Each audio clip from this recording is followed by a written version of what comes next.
stable. They did as he suggested, then followed him to a large tavern. Unlike the Green Chestnut, this one was loud, clean, and full of boisterous people. When the main course arrived, a stuffed suckling pig, Eragon eagerly dug into the meat, but he especially savoured the potatoes, carrots, turnips, and sweet apples that accompanied it. It had been a long time since he had eaten much more than wild game. They lingered over the meal for hours as Brom and Jode swapped stories. Eragon did not mind. He was warm, a lively tune jangled in the background, and there was more than enough food. The spirited tavern babble fell pleasantly on his ears.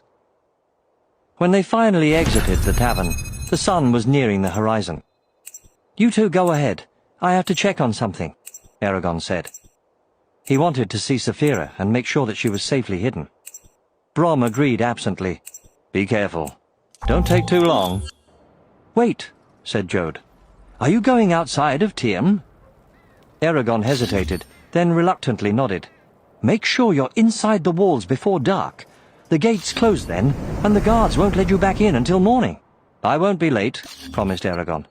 He turned around and loped down a side street towards Tyrm's outer wall. Once out of the city, he breathed deeply, enjoying the fresh air. "Saphira," he called, "where are you?" She guided him off the road to the base of a mossy cliff surrounded by maples. He saw her head poke out of the trees on the top and waved. "How am I supposed to get up there?" "If you find a clearing, I'll come down and get you." "No," he said, eyeing the cliff. "That won't be necessary. I'll just climb up." "It's too dangerous." "And you worry too much. Let me have some fun." Eragon pulled off his gloves and started climbing. He relished the physical challenge. There were plenty of handholds, so the ascent was easy. He was soon high above the trees. Halfway up, he stopped on a ledge to catch his breath.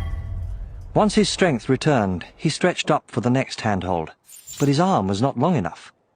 Stymied, he searched for another crevice or ridge to grasp. There was none. He tried backing down, but his legs could not reach his last foothold. Saphira watched with unblinking eyes. He gave up and said, "I could use some help." "This is your own fault." "Yes, I know. Are you going to get me down or not?" "If I weren't around, you would be in a very bad situation." Eragon rolled his eyes. "You don't have to tell me." "You're right. After all, how can a mere dragon expect to tell a man like yourself what to do? In fact, everyone should stand in awe of your brilliance of finding the only dead end. Why, if you had started a few feet in either direction, the path to the top would have been clear." She cocked her head at him, eyes bright. "All right, I made a mistake.